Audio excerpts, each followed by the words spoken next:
Welcome back, ladies and gentlemen, another episode of The Stack. This is the Flesh and Blood edition. I'm Flake. I'm joined this time by MajiinBae, a.k.a. Caleb Van Patten. How are you, my friend? Doing good. Doing good. Have you recovered fully from Las Vegas? I know you and I had quite a weekend. We did. Yeah, I think so. I like to think so. It was very fun, and it was tough coming back.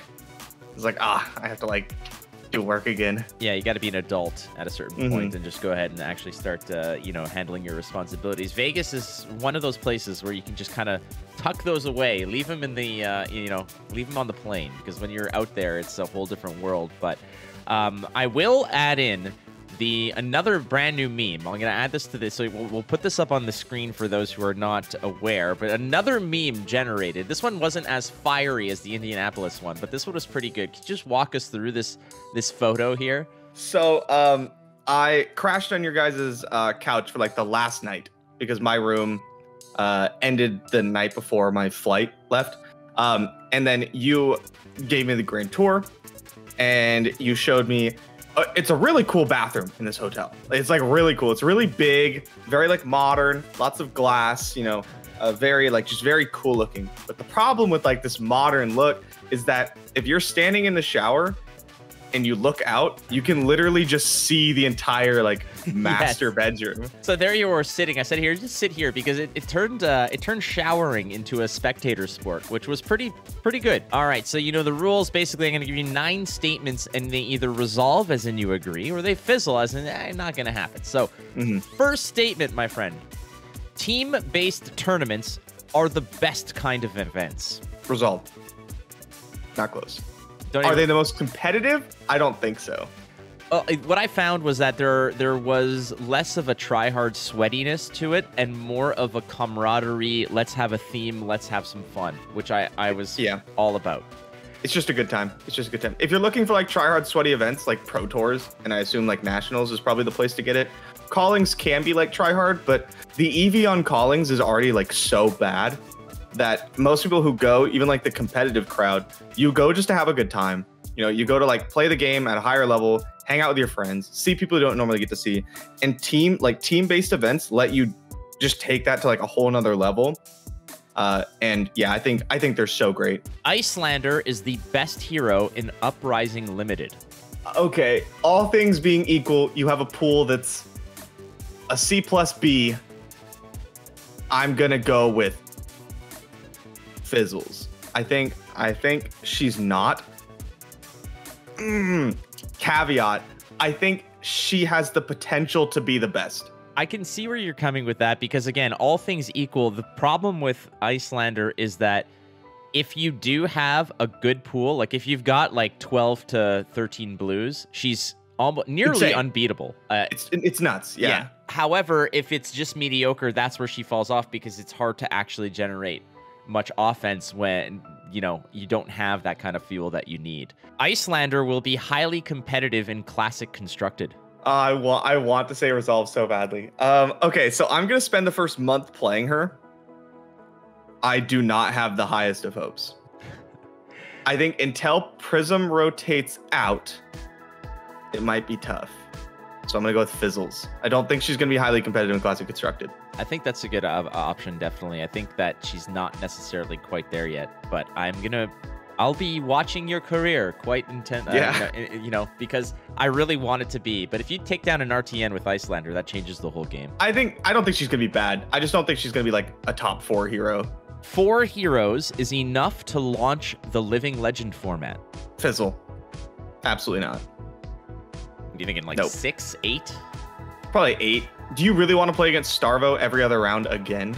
But I think that if all things considered, if the 4 heroes are Starvo, Prism, Chain, and I guess I don't know who might be next. Briar might be next. I think that as a 4-pack isn't terrible. I think actually Starvo is not favored, because with all the chains and the aggression that's there, it's possible that might not be the top dog. Especially if Prism's around, I think that depending on the 4, who knows, but I mean, so what's the right number for you? Is it 6? Is it 8?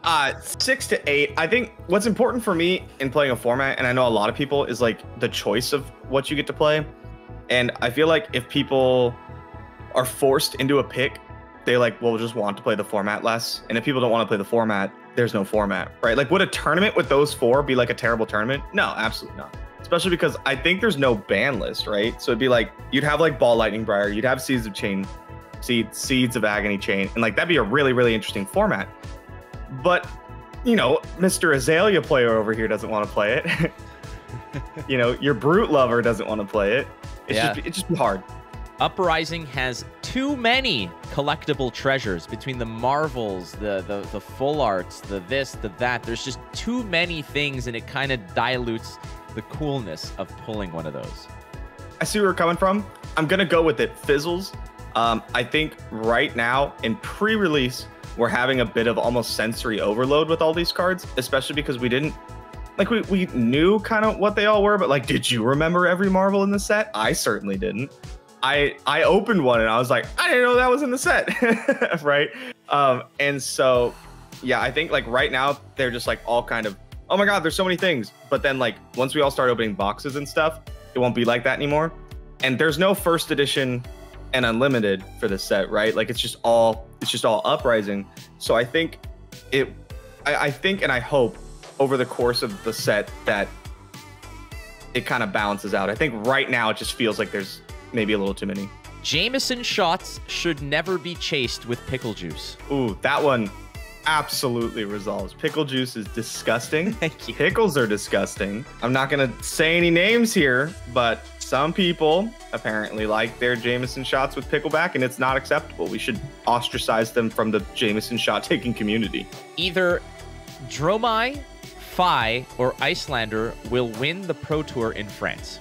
I think that's gonna fizzle. I think these older heroes that didn't quite get a chance to shine with the Everfest stuff and Starvo keeping them down will kind of rise up, especially if, actually, I don't think Prism can be Living Legend before the Pro Tour. How does, she can't, right? I don't believe so. I think that Living Legend statuses typically kick in when sets kick in.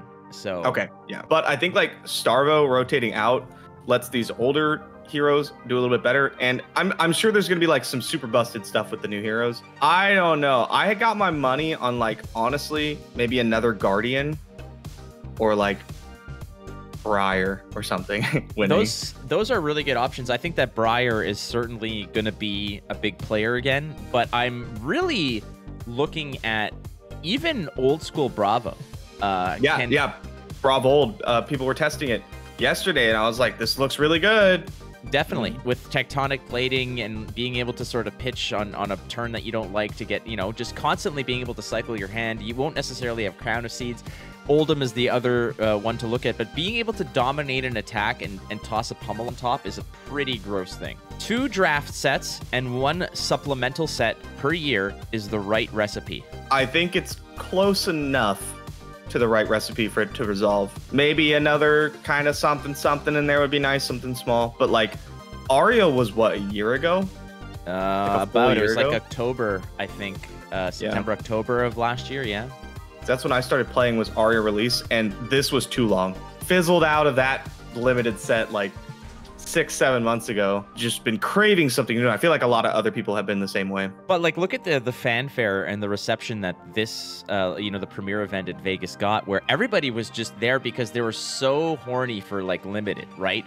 It was ridiculous. Everfest was cool, but besides opening packs, there wasn't much to be done. There was no way to celebrate it. There was no way to enhance the experience by having those limited tournaments. And here we are going to the Vegas tournament. There was Madrid, Sydney, obviously, but then afterwards coming home and signing up for pre-releases and showing up and just drafting and having sealed pools and draft strategies and whatever. Like, this was exactly what I wanted to do. And I think that, like, in my opinion, a really good option for dropping this out would be, you have a set that shows up ahead of Pro Tour 1, you have a set that drops ahead of Pro Tour 2, and then you have the supplemental ahead of Worlds.